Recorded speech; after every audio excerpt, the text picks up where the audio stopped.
پھر فرمایا وَلَا تَلْبِسُوا الْحَقَّ بِالْبَاطِلِ، حق کو باطل کے ساتھ مت خلط ملط کرو، مت بلینڈ کرو، مت اس کے ساتھ مکس اپ کرو، کیونکہ وہ ایسی زبان میں باتیں کرتے تھے کہ لوگوں کو سمجھ نہیں آتا تھا کہ صحیح کیا اور غلط کیا، صحیح غلط لگتا تھا اور غلط صحیح لگتا تھا. تو حق کو باطل کے ساتھ مت ملاؤ، حق کو حق رہنے دو، صحیح بات کو الگ رکھو، باطل کو باطل کے طور پہ واضح کرو، جو غلط ہے اس کو غلط بتاؤ. وَتَكْتُمُوا الْحَقَّ، اور نہ تم چھپاؤ حق کو. حق کو چھپانا کیا ہوتا ہے؟ علم ہو اور پھر انسان اصل بات یا صحیح بات نہ کرے. جیسے علماء بنی اسرائیل کو نبی صلی اللہ علیہ وسلم کے بارے میں علم تھا کہ یہی نبی ہے، قرآن کے بارے میں جانتے تھے کہ اللہ کی کتاب ہے، لیکن اس کے باوجود کہتے نہیں تھے. تو یہی حق کو چھپانا ہے. اسی طرح اور کیا کرتے تھے؟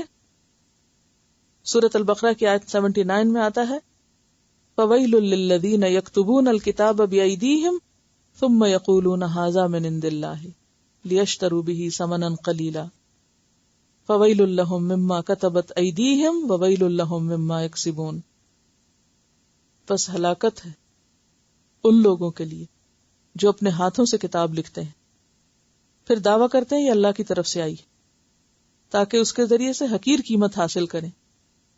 بس ان کی تباہی ہے اس چیز کی وجہ سے جو ان کے ہاتھوں نے لکھی، اور ان کے لیے ہلاکت ہے اس چیز کی وجہ سے جو وہ کما رہے ہیں.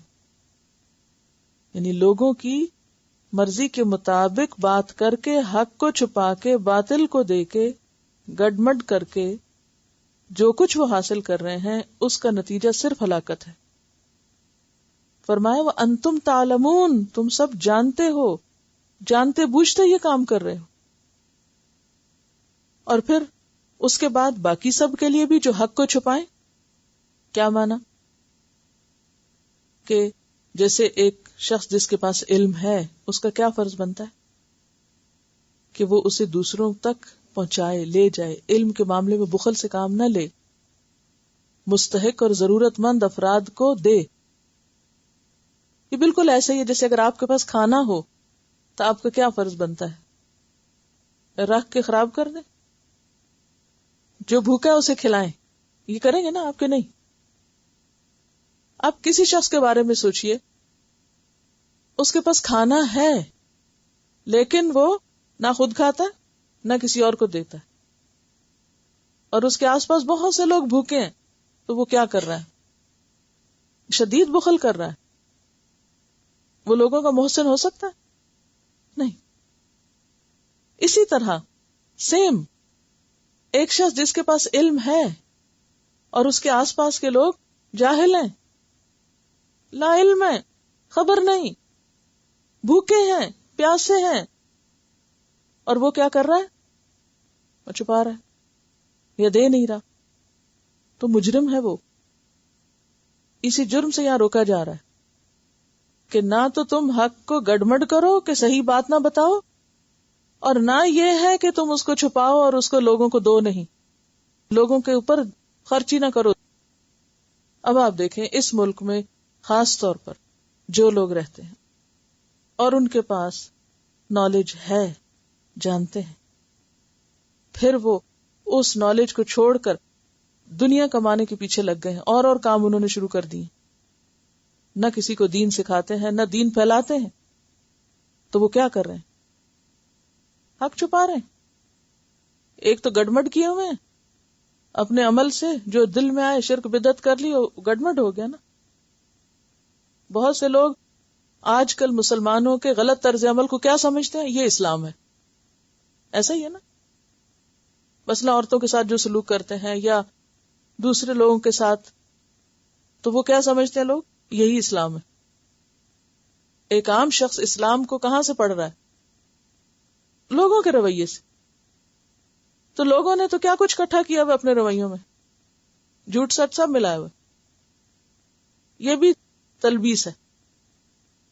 پھر اس کے بعد جن کے پاس صحیح نالج ہے وہ بھی اپنے کاموں میں، اپنی دنیا میں، اپنے آرام میں، اپنے آپ میں مصروف ہیں، وہ کسی کو کچھ نہیں دیتے. کھانا ہے ان کے پاس، باقی لوگ بھوکے نہیں کھلاتے ان کو. کیا ان کی پوچھ نہ ہوگی؟ ہوگی. ہر ایک کو اپنی حیثیت کے مطابق تھوڑا یا زیادہ جو وسعت میں دیتے رہنا چاہیے. علم دینے سے بڑھتا ہے، روکنے سے ختم ہو جاتا ہے، بھول جاتا ہے. تو یہاں اس سے روکا جا رہا ہے. وَلَا تَلْبِسُوا الْحَقَّ بِالْبَاطِلِ وَتَكْتُمُوا الْحَقَّ وَأَنْتُمْ تَعْلَمُونَ. حق کا پتہ بھی ہے، جانتے بھی ہو، سچائی کے بارے میں علم بھی ہے، اور پھر تم اس کو چھپا کے بیٹھے ہوئے ہو جیسے خزانے پہ سانپ بیٹھا ہوتا ہے. وَأَقِيمُوا الصَّلَاةَ، نماز قائم کرو، کیونکہ نماز دین و دنیا کی ساری بھلائیوں کی کنجی ہے، جنت کی بھی کنجی ہے. نماز قائم کرو. وَآتُوا الزَّكَاةَ، زکوٰۃ دو، کیونکہ زکوٰۃ نہ صرف یہ کہ مال کو پاک کرتی ہے بلکہ اس کے ساتھ ساتھ انسان کے نفس اور روح کی طہارت کا بھی ذریعہ ہے. اب آپ دیکھیے کہ بنی اسرائیل کو بھی وہی حکم دیے جا رہے ہیں جو ہمارے لیے، نماز اور زکوٰۃ. وَارْكَعُوا مَعَ الرَّاكِعِينَ، اور جماعت کے ساتھ نماز ادا کرو، رکوع کرنے والوں کے ساتھ رکوع کرو. یہود میں نماز کی تو کچھ نہ کچھ شکل موجود تھی، لیکن باجماعت نماز کرنے کا تو تصور ہی ختم ہو چکا تھا. زکوٰۃ ادا کرنے کی بجائے سود کھانا شروع کر دیا تھا، یعنی بجائے اس کے کہ اپنے مال میں سے دیتے، الٹا سود لینے لگے تھے. آگے قرآن پاک میں اس کی ڈیٹیل آئے گی. آج ہم مسلمانوں کا بھی یہی حال ہے. حضرت عبداللہ بن عمر کہتے ہیں کہ رسول اللہ صلی اللہ علیہ وسلم نے فرمایا، جماعت کی نماز اکیلے شخص کی نماز سے 27 گنا زیادہ فضیلت رکھتی ہے. پھر اسی طرح جو لوگ جماعت سے نہ پڑھیں نماز، تو اس کے بارے میں بہت سخت حدیث آتی ہے بخاری میں. حضرت ابو ہریرہ کہتے ہیں کہ رسول اللہ صلی اللہ علیہ وسلم نے فرمایا، اس ذات کی قسم جس کے ہاتھ میں میری جان ہے، میں نے ارادہ کیا کہ لکڑیاں جمع کرنے کا حکم دوں، پھر نماز کا حکم دوں، اس کے لیے اذان کہی جائے، پھر کسی شخص کو حکم دوں کہ وہ لوگوں کو امامت کرائے، اور پھر میں جماعت سے پیچھے رہنے والوں کے ہاں جا کر ان کے گھروں کو خود آگ لگاؤں. اس ذات کی قسم جس کے ہاتھ میں میری جان ہے، اگر ان لوگوں کو یہ معلوم ہو کہ انہیں جماعت میں شامل ہونے پر ایک موٹی ہڈی یا 2 اچھے کھر ملیں گے تو یہ عشاء کی نماز میں ضرور آتے. یعنی اگر انہیں یہ پتا چل جائے کہ مسجد جائیں تو وہاں سے واپسی پر ایک موٹی ہڈی یعنی ایک دن کے کھانا پکانے کے لیے گوشت یا اور کچھ نہیں تو 2 اچھے کھری مل جائیں گے، تو یہ ضرور مسجد جائیں، کیونکہ وہاں سے کھانے پینے کا سامان بھی لے آئیں گے، تو ضرور جائیں. یعنی انسان کا حال یہ ہے کہ گوشت خریدنے کے لیے وہ کئی کلومیٹر کا سفر کر سکتا ہے. خاص طور پہ یہاں جب حلال نہیں ملتا ہوگا یا دور ملتا ہوگا تو آپ دیکھیں کہ لوگ ٹریول کرتے ہیں. نہیں، وہ فلاں جگہ سے اچھا ملتا ہے وہاں تک جائیں گے، وہاں سستا ملتا ہے وہاں جائیں گے. اور اگر نماز پڑھنے کے لیے جانا ہو جماعت سے تو عموماً مردوں کا حال کیا، گھر ہی پڑھ لیتے ہیں. اچھے بھلوں کا یہی حال ہے. تو یہاں پر صرف یہ نہیں کہا نماز پڑھو، کہا وَارْكَعُوا مَعَ الرَّاكِعِينَ. شکر ہے عورتوں کے لیے حکم نہیں ہے، اتنی سہولت دی گئی عورت کو. تو بہرحال نماز کا جو حکم یہاں دیا جا رہا ہے، جنرلی بھی آپ دیکھیں کہ آپ صلی اللہ علیہ وسلم نے فرمایا، جس نے نماز کی حفاظت کی اس کے لیے اس کی نماز قیامت کے دن نور، برہان اور نجات کا باعث ہوگی، اور جس نے نماز کی حفاظت نہ کی اس کے لیے اس دن نہ نور ہوگا، نہ برہان اور نہ نجات. اور قیامت کے دن وہ قارون، فرعون، حامان اور ابی ابن خلف کے ساتھ ہوگا. تو اقیموا الصلاۃ وآتوا الزکاۃ وارکعوا مع الراکعین. اور اسی طرح زکوٰۃ چھوڑنے والوں کے بارے میں بھی آپ نے احادیث پڑھ رکھی ہوگی کہ جو لوگ اللہ کے مال میں سے زکوٰۃ نہیں دیتے، یعنی اللہ نے جو کچھ ان کو دیا ہے، تو قیامت کے دن وہی مال، اگر سونا چاندی ہے تو سونے چاندی کی پلیٹیں بنا کے جہنم کی آگ میں تپا کے ان کے چہروں اور ان کی پیشانیوں اور ان کے پیٹھوں اور ان کے پہلوؤں پر سے داغ لگائے جائیں گے. اور اسی طرح وہ گنجے ناک کی شکل اختیار کرے گا مال، اور ان کے جسم کو لپٹ کر ان کے جبڑوں کے اوپر کاٹے گا اور کہے گا انا مالو کا انا کنزو کا، میں تمہارا مال ہوں، میں تمہارا خزانہ ہوں. تو نماز اور زکوٰۃ جو ہیں یہ بنیادیں ہیں دین کی. شروع میں آپ دیکھیں کہ ایک پیسے انداز میں کہا گیا کہ الذین یقیمون الصلاۃ ومما رزقناہم ینفقون، لیکن یہاں کیا ہے؟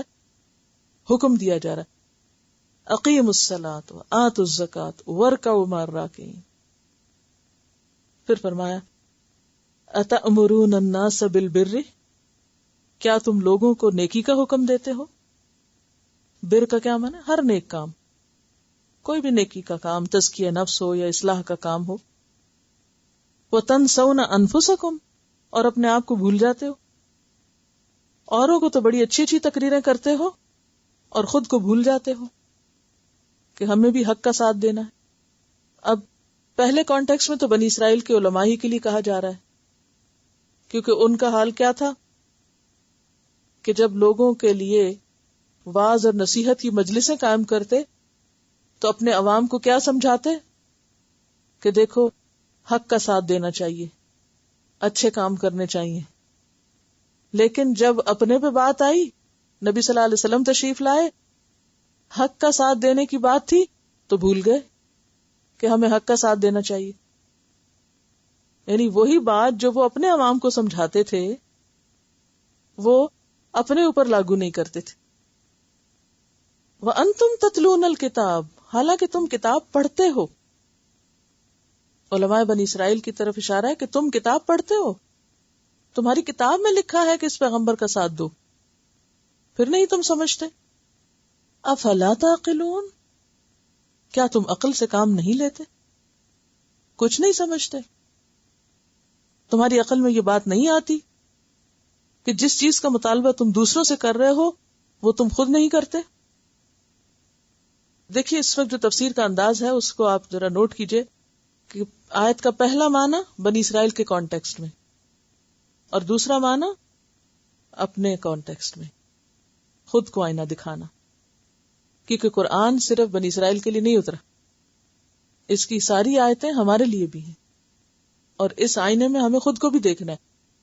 ہم اس کی تفسیر صرف یہ نہیں کر سکتے یہ بنی اسرائیل یوں کرتے تھے یوں کرتے تھے، ان کے علماء ایسے تھے، عوام ایسے تھے، فلاں ایسا تھا. ہمیں یہ دیکھنا ہے کہ کہیں ہم بھی تو ویسے ہی نہیں. تو ہر آیت کو دو طرح سے آپ دیکھیں گے، ایک ان کے کانٹیکس میں کہ وہ کیا کرتے تھے، اور ان کے عمل کے مطابق پھر اپنے آپ کو دیکھیں گے کہ کہیں ہم تو نہیں کرتے، خود سے ریلیٹ کریں گے. ٹھیک ہے؟ تو اب آپ دیکھیں کہ ان کے علماء تو یہ کرتے تھے، اب ہمارے علماء اور ہمارے لوگ وہ کیا کرتے ہیں؟ وہ بھی جس چیز کا مطالبہ دوسروں سے کرتے ہیں وہ چیز خود نہیں کرتے. ہم دوسروں کو کہتے ہیں وہ سچ بولا کرے، خود بولنے کی باری آتی تو بھول جاتے ہیں. دوسروں سے کہتے ہیں وعدہ پورا کرے، خود نہیں پورا کرتے. جو کام جس رویے کا دوسرے سے مطالبہ کرتے ہیں اس رویے کو اپنے اوپر لاگو نہیں کرتے. تو قرآن پاک کی سورۃ الصف میں کہا گیا لِمَ تَقُولُونَ مَا لَا تَفْعَلُونَ، کیوں کہتے ہو وہ بات جو کرتے نہیں ہو. حضرت شعیب علیہ السلام اپنی قوم کو نصیحت کرتے ہوئے کہتے ہیں وَمَا أُرِيدُ أَنْ أُخَالِفَكُمْ إِلَىٰ مَا أَنْهَاكُمْ عَنْهُ، میں ایسا نہیں ہوں کہ جس چیز کی طرف تمہیں بلا رہا ہوں خود وہ نہ کروں، اس کی خود مخالفت کروں.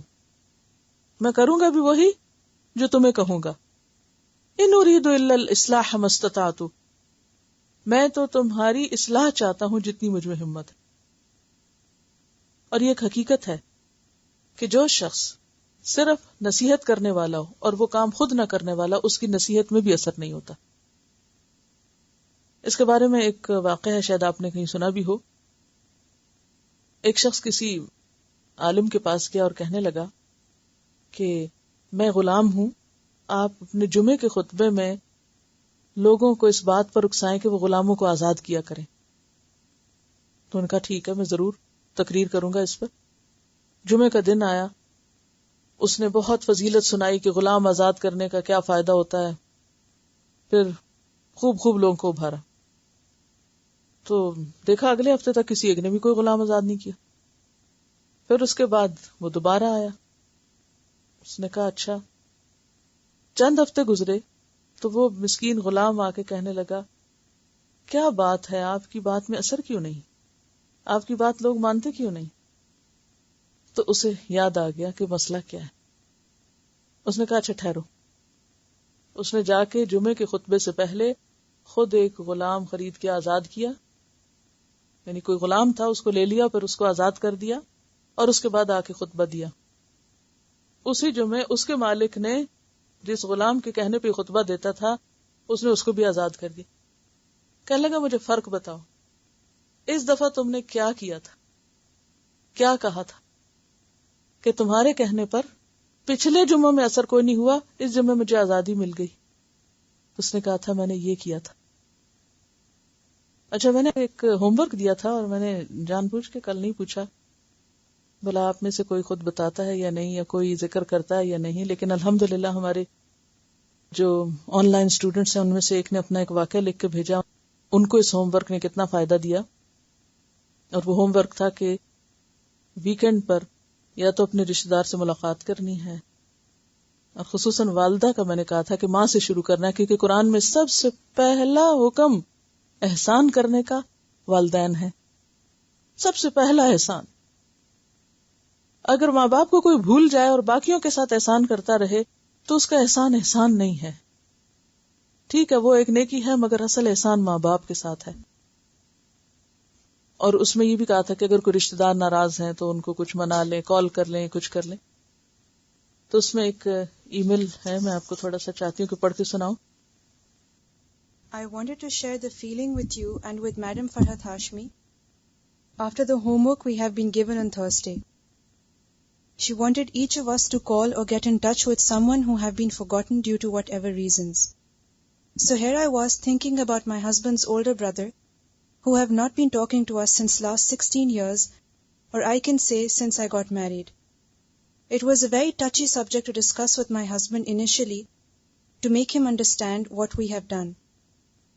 But I prayed and made dua for this to work, and with Allah's blessing I explained him what Allah's orders are towards us humans and how Allah doesn't like fasiqs. I am so proud to be his wife. I also can't thank Allah enough for being blessed with such a husband. He right away picked up the phone and found out where his older brother was living. We found out that he is in Houston, and so he called him, and luckily his brother picked up the phone. His brother was sick and was missing him very badly.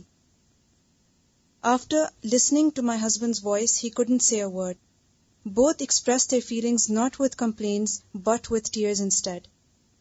He said that he wanted to call, but since he was the older and a person to be blamed for, he never had guts to face his younger brother. Both talked for a long time and didn't want to get off the phone. He also talked to me and the kids and showered us with his duas. Me and my husband are very thankful for the homework we have been given.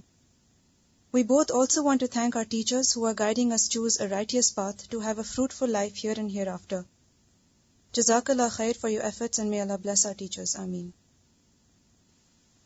صرف یاد دہانی کی بات ہے کہ وتواصوا بالحق اور وتواصوا بالصبر، لیکن ان کا طریقہ آپ دیکھیں کہ سب سے پہلے اللہ سے دعا کی، یعنی ڈائریکٹ ہسبینڈ کے پاس نہیں گئی، اللہ سے دعا کی کہ اللہ تعالیٰ اس بات کا کرنا میرے لیے آسان کر دے، اور اس کے بعد پھر اچھے طریقے سے ہسبینڈ کو بتایا، پھر وہ احادیث دکھائیں، پھر یہ کہ اللہ تعالیٰ فاسق سے محبت نہیں کرتا، کیونکہ جو رشتوں کو توڑتے ہیں فاسق ہیں. اور پھر اللہ نے اس کے ہسبینڈ کے دل میں ڈالی، کیونکہ یہ ہم اپنا کمال نہیں سمجھے نا کہ ہمارا کوئی لیکچر اثر کرے گا یا ہماری نصیحت اثر کرے گی، اللہ سے کی ہوئی دعا اثر کرے گی. اسی لیے میں روز آپ سے کہتی ہوں کہ اہدنا الصراط المستقیم پڑھ کے قرآن شروع کریں تاکہ اللہ تعالیٰ ہمیں سیدھے راستے پر ہی رکھے. اور پھر اللہ تعالیٰ ان چیزوں کو جو ہمیں اتنی مشکل لگتی ہیں اور اتنی بڑی بن چکی ہوتی ہیں صرف شیطان کی پھیلائی ہوئی غلط فہمیوں کی وجہ سے، بعض اوقات چھوٹی سا ایک پرابلم ہوتی ہے جس کو اگر صاف نہ کیا جائے وہ بڑھتی بڑھتی بڑھتی ایک ہوا بن جاتی ہے. شیطان تو چاہتا ہی ہے کہ ہم چھوٹی غلطی میں اس طرح مبتلا ہوں کہ ایک بڑی ہلاکت تک جا پہنچے اس کی وجہ سے. اور اگر انسان اپنی انا کو توڑ دے اور قدم اٹھا لے آگے تو اللہ تعالیٰ جو نیکی کرنا چاہے اس کے لیے نیکی کرنا آسان بھی کر دیتا ہے. لیکن کوئی بھی چیز کیے بغیر نہیں ہوتی، اس کے لیے ایفرٹ ضروری ہے. اور اللہ سے دعا اگر آپ کی نیت خالص ہوگی تو جس سے آپ بات کرنے جا رہے ہیں، اب آپ دیکھیں کہ انیشیٹو انہوں نے لیا ہے، حالانکہ بھائی دوسرے کے ہیں، لیکن شوہر کی مدد بھی تو ہمارا ہی فرض ہے نا. ہاں تو چونکہ انہوں نے نیت کی، اللہ نے ان کے شوہر کے دل میں بھی بات ڈالی اور وہ بھی مان گئے اور وہ آگے کر لیا. تو یہ ہوتا ہے کہ جو لوگ خود کرتے ہیں یا کرنا چاہتے ہیں، اللہ تعالیٰ ان کی بات میں اثر بھی ڈال دیتا ہے اور پھر وہ آگے دوسروں سے بھی کروا لیتے ہیں، جس طرح انہوں نے کیا. تو بات یہ ہے کہ کسی کو نیکی کا حکم دینے سے پہلے، مثلا ہم اپنے شوہر سے تو ایسا تقاضا کریں جو کام ہم خود نہ کریں، یا یہ کہ اپنا آرڈر سمجھ کے ان کے اوپر مسلط کریں، یا یہ کہ محض حدیثیں سنا دیں اور اس کے پیچھے اللہ سے دعا یا اللہ سے مدد نہ مانگے، تو کیسے کام ہو سکتا ہے؟ تو کسی کو نیکی کا رستہ دکھانے سے پہلے خود اس کو ریئلائز کرنا اور خود پہ ذمہ داری سمجھنا، کیونکہ ان کو تو ہوم ورک ہی ملا تھا. تو اگر ہم خود ہوم ورک نہ کریں اور کسی اور سے کہیں آپ ذرا یہ کام کر لیں تو کیسے ہو سکتا ہے؟ تو اتأمرون الناس بالبر وتنسون انفسکم، اوروں کو تو کہتے ہو کہ یہ کام کر لو اور خود نہیں کرتے. وانتم تتلون الکتاب، اور کتاب پڑھتے ہوئے نہیں کرتے. قرآن بھی پڑھتے ہو اور اس کے باوجود پھر نہیں کرتے جو وہ کہتا ہے. سوچنے کی بات ہے نا، یعنی کتنی ڈائریکٹ چوٹ ہے. وانتم تتلون الکتاب، تم تو قرآن پڑھنے والے ہو. یہ قرآن صرف پڑھانے کے لیے رکھا ہوا ہے، خود عمل کرنے کے لیے نہیں ہے. افلا تعقلون، اتنی بھی عقل نہیں تم میں، اتنا بھی نہیں سمجھتے. ہاں یہ مشکل کام ہے کہ جو قرآن کہے وہ کریں، اس لیے کیا کرو، وَاسْتَعِینُوا بِالصَّبْرِ وَالصَّلَاةِ، وَاسْتَعِینُوا، مدد مانگو. یعنی نیکی کے راستے پہ چلنا آسان نہیں ہے، اس کے لیے اللہ کی مدد چاہیے، جو ہم نے پہلے دن مانگی تھی. کیا کہا تھا؟ ایاک نعبد، ایاک نعبد و ایاک نستعین. تیری عبادت تیری مدد کے ساتھ ہی ہو سکتی ہے، اور رستہ بھی تو دکھائے گا، طریقہ بھی تو سجھائے گا کہ ہمیں کرنا کیسے ہے. وَاسْتَعِینُوا بِالصَّبْرِ وَالصَّلَاةِ، اور مدد مانگو صبر کے ساتھ اور نماز کے ساتھ. نبی صلی اللہ علیہ وسلم کا طریقہ کیا تھا؟ جب کوئی مشکل وقت آتا فوراً نماز کی طرف دوڑتے تھے. اور یاد رکھیں کہ کسی بھی چیز میں جلدی نہیں. صبر کیا ہے؟ رک جانا، روک لینا.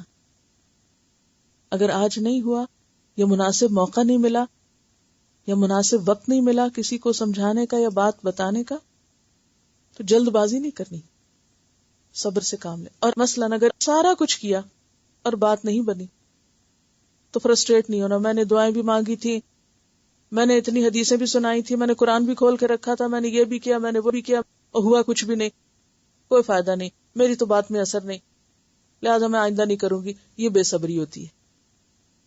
تو صبر کیا ہے؟ استقامت، جمے رہنا کہ جو صحیح ہے وہی صحیح. وَاسْتَعِینُوا بِالصَّبْرِ وَالصَّلَاةِ، اللہ سے مدد مانگو، نماز کے ذریعے مدد مانگو. لیکن نماز کون پڑھے؟ یہ تو بڑا مشکل کام ہے. اب نفل پڑھو، یہ کرنا نفل پڑھو، وہ کرنا نفل پڑھو. ہاں وَإِنَّهَا لَكَبِيرَةٌ، واقعی بڑا مشکل ہے، بڑی بھاری ہے. إِلَّا عَلَى الْخَاشِعِينَ، مگر خشوع کرنے والے، عاجزی کرنے والے، بندگی کرنے والے، اللہ کے سامنے جھکنے والوں کے لیے کچھ مشکل نہیں. کیونکہ جو لوگ نماز پڑھتے ہیں نا ان کو پھر پڑھنا مشکل نہیں رہتا، اور جس نے کبھی فرض نہ پڑھے وہ نفل کہاں سے پڑھے گا؟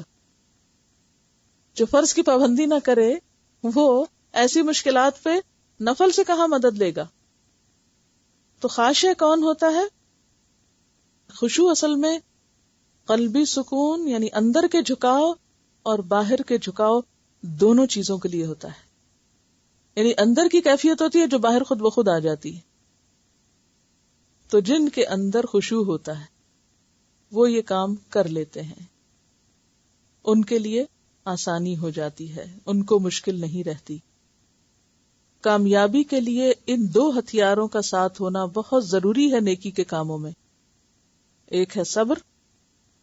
نبی صلی اللہ علیہ وسلم نے فرمایا، بخاری کی روایت ہے کسی بندے کو صبر سے بڑھ کر زیادہ اور وسیع تر بھلائی نہیں دی گئی. یعنی جس بندے کو صبر کرنا آ گیا اور صبر مل گیا, اس کو سمجھے سب کچھ مل گیا.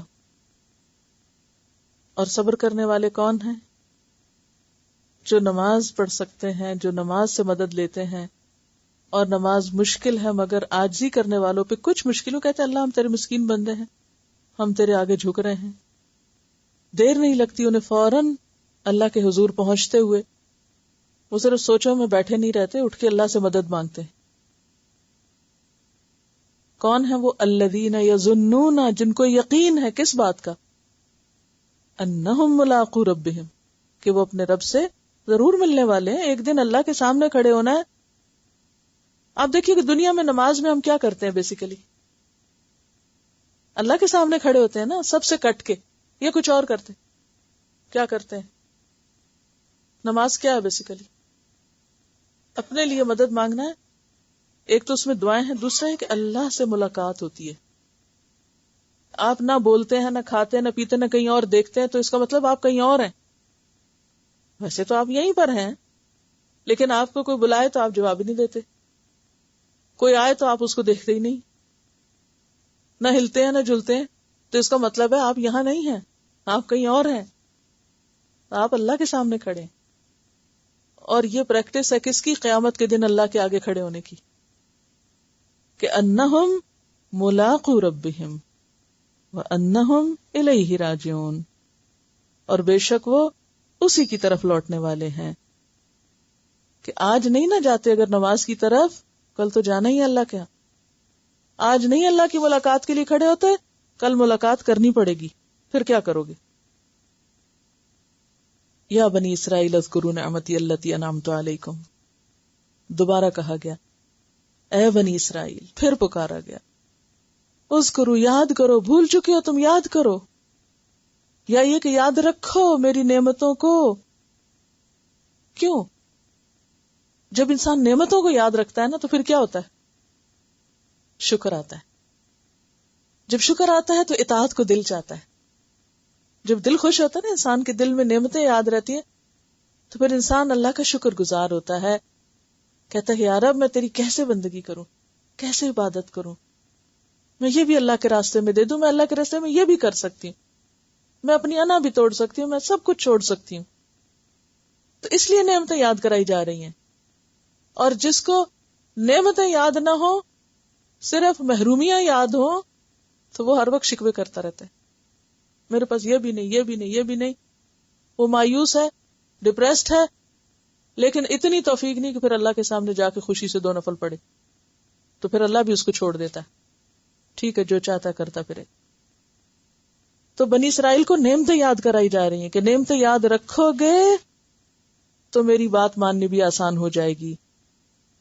وَأَنِّي فَضَّلْتُكُمْ عَلَى الْعَالَمِينَ, اور خاص طور پر یہ یاد رکھو کہ دیکھو میں نے تمہیں کتنی عزت بخشی, کتنی فضیلت دی, میں نے تو تمہیں سب پر چن لیا تھا. ایسے لگ رہا ہے نا جیسے ماں اپنے بچے کو کہتی کہ دیکھو یہ بات مان لو, تم تو میرے پیارے ترین بچے ہو, میں نے تو سارے بچوں پہ تمہیں ترجیح دی, تم نہیں مانو گے. دیکھو میں نے تمہارے ساتھ کیا کیا احسان نہیں کیا, تمہیں کیسے پالا, تمہیں کیا کیا دیا. یعنی سمجھانے کا کتنا پیارا انداز ہے. یا بنی اسرائیل, اب آپ دیکھ لیں اللہ تعالیٰ کس طرح لوگوں کی خیرخواہی کرتے ہیں اور کس طرح سمجھاتے ہیں. یا بنی اسرائیل اذکروا نعمتی التی انعمت علیکم وانی فضلتکم علی العالمین واتقوا یوما. پھر ایک طرف پیار سے, ایک طرف نعمتیں یاد کرائیں, احسان یاد کرائیں, دوسری طرف پھر وہ آخرت کا ڈر. انسان 2 چیزوں سے مانا کرتا ہے, کون سی؟ یا محبت سے مانتا ہے یا پھر ڈنڈے سے مانتا ہے. ٹھیک ہے نا؟ تو اب انہیں کہا جا رہا ہے واتقوا یوما, اس دن سے یعنی قیامت کے دن سے ڈرو. لا تجزی نفس عن نفس شیئا, جس دن کوئی کسی کے کام نہیں آنے والا. تم بندوں کی عقیدت اور بندوں کی محبت کی چاہت میں حق بات نہیں کر رہے, کون بندہ تمہارے کام آئے گا؟ کون تمہیں بچائے گا؟ یہ سارے عقیدت مند خود بھاگ جائیں گے. جو آج بھیڑ تمہارے ارد گرد کٹھی ہے یہ سب چھٹ جائے گی. وَلَا يُقْبَلُ مِنْهَا شَفَاعَةٌ، اور نہ اس کی سفارش قبول کی جائے گی کہ کوئی ماں یا کوئی پیارا آ کے کہے کہ یا رب یہ میرا بہت عزیز تھا، آپ اس کو میری خاطر چھوڑ دیں. نہیں. وَلَا يُؤْخَذُ مِنْهَا عَدْلٌ، نہ ہی اس کا کوئی معاوضہ قبول کیا جائے گا کہ کوئی اور چیز لے کے، کوئی مال یا کوئی رینسم لے کے تو اس کو جہنم سے آزاد کر دیا جائے، بچا لیا جائے. نہیں، یہ بھی نہیں ہوگا. وَلَا هُمْ يُنصَرُونَ، اور نہ ہی وہ مدد دیے جائیں گے، کیونکہ وہ دن بڑا سخت دن ہے. فَذَلِكَ يَوْمَئِذٍ يَوْمٌ عَسِيرٌ عَلَى الْكَافِرِينَ غَيْرُ يَسِيرٌ، وہ دن تو بڑا ہی سخت دن ہے، کافروں پہ کچھ بھی آسان نہیں ہے. تو اس دن سے ڈرو. وَاخْشَوْا يَوْمًا لَا يَجْزِي وَالِدٌ عَن وَلَدِهِ، جس دن باپ اپنے بچے کے کام نہیں آئے گا. لا تزر وازرة وزر اخرى، کوئی کسی کا بوجھ نہیں اٹھائے گا.